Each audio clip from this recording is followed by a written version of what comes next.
Toute activité religieuse a été interdite. Les missionnaires ont été expulsés et plusieurs pasteurs mis en prison ou en camp de travail. Nous n'étions plus que quelques croyants, mais le Seigneur était avec nous. Il ne laisse pas son Église mourir.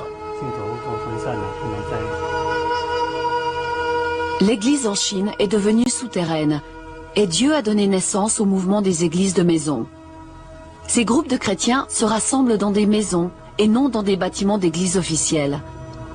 Ils ne sont pas reconnus comme des églises légales par le gouvernement parce qu'ils ne sont pas enregistrés. Ce sont réellement des églises souterraines.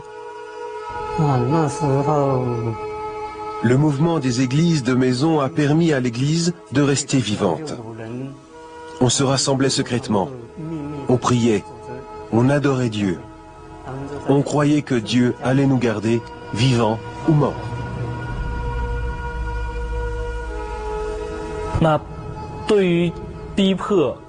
La persécution en Chine est en quelque sorte une grâce de Dieu. Dans l'Église primitive, le sang des martyrs a été la semence de l'Église.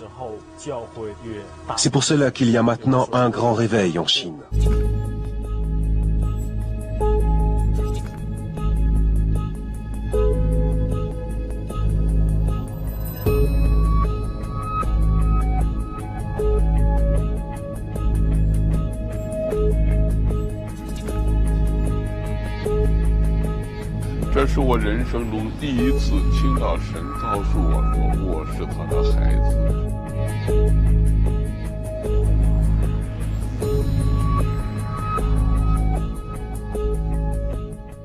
Brother Yun, c'est vraiment un plaisir de vous avoir avec nous. Je suis extrêmement heureux, extrêmement touché de pouvoir passer à travers cette plateforme pour encourager et toucher les frères et sœurs du monde entier à travers mon témoignage. Brother Yun, comment est-ce que vous avez connu Jésus? Lors de mes 16 ans, j'habitais encore dans un petit village de Chine et c'est ma mère qui, à travers un missionnaire qui avait été envoyé en Chine, qui a cru en Jésus-Christ en premier. Lorsqu'en 1949, le Parti communiste a pris le pouvoir en Chine et qu'ils ont décidé d'expulser tous les missionnaires de Chine, l'évangile de Jésus-Christ est pourtant resté dans le cœur de ma mère. À l'époque, nous les croyants, on n'avait pas d'église, on n'avait pas d'édifice pour nous, et tous les pasteurs étaient enfermés en prison. Et il y a eu une famine en Chine, et durant cette famine, mon frère est mort. On s'est rendu compte aussi que mon père était tombé malade, mais on s'est rendu compte de cela trop tard, et c'était déjà la fin pour mon père aussi. À ce moment-là, ma mère m'a appelé moi, un autre de mes frères, mes 2 sœurs et ma petite sœur. Elle nous a fait agenouiller devant Dieu. Elle nous a demandé de crier le nom de Jésus pour demander à ce qu'il puisse sauver notre Père. Et dans la culture chinoise, la piété filiale est la plus importante. Donc lorsque notre mère nous ordonne de faire quelque chose, on le fait. C'était la première fois de ma vie que j'ai crié le nom de Jésus. Je ne savais pas qui il était avant ça. Et lorsque ma mère m'a dit « Prie Jésus », je l'ai fait parce que j'avais besoin de mon père, donc j'ai supplié le nom de Jésus. Le lendemain, lorsque mon père s'est réveillé, il avait eu faim, il arrivait à parler de nouveau, il était complètement guéri de son cancer. Amen. Donc, gloire à Dieu, moi, comment j'ai cru en Jésus, c'est parce que j'ai expérimenté sa grâce en premier. Avant ça, je ne le connaissais pas, mais j'ai vécu sa grâce et c'est ça qui m'a fait croire en lui. Gloire à Dieu. Brother Yun, la guérison de votre papa a certainement bouleversé votre vie d'enfant. À quel âge avez-vous commencé à servir le Seigneur et à témoigner pour lui? Ça devait être lorsque j'avais environ 17 ans. Depuis que j'avais vu mon père être guéri, j'avais toujours ce cœur de reconnaissance envers Dieu. J'ai toujours voulu témoigner pour lui. À l'époque, et c'est toujours le cas aujourd'hui, faire du prosélytisme est interdit en Chine. Donc, à partir du moment où tu essaies d'évangéliser, tu es arrêté, en fait. Et au fil des gardes à vue, en fait, j'ai sans cesse fait des allers-retours dans la rue pour évangéliser, ensuite au commissariat en garde à vue. Et c'est pour la première fois à l'âge de 25 ans que j'ai été arrêté et envoyé en prison pour la première fois.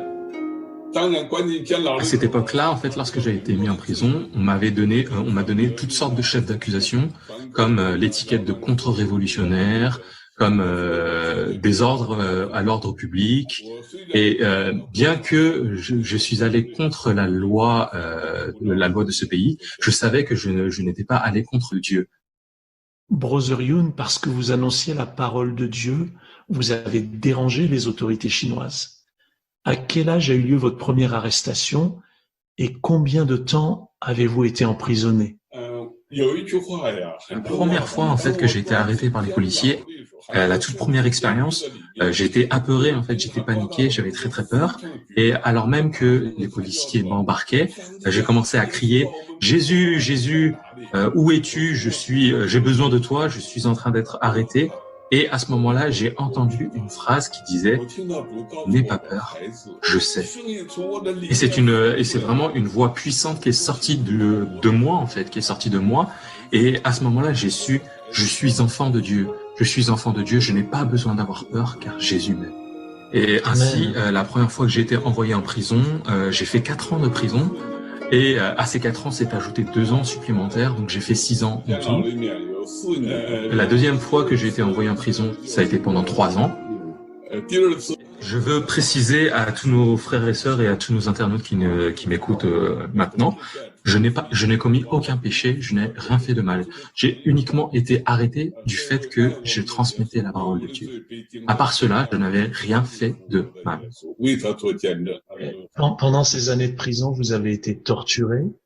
Est-ce que la paix de Dieu s'est manifestée dans votre vie d'une façon spéciale?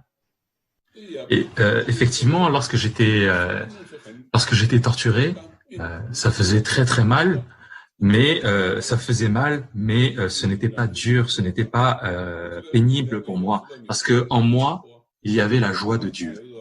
Donc la torture, oui, c'était quelque chose de difficile à supporter pour mon corps, mais pas pour mon cœur. Lorsque je suis sorti de prison, des frères et sœurs me demandaient frère Yun, lorsque les gardes te plantaient des aiguilles dans la main, est-ce que ça faisait mal? Moi, je lui disais, ça faisait très très mal, ça faisait très très mal.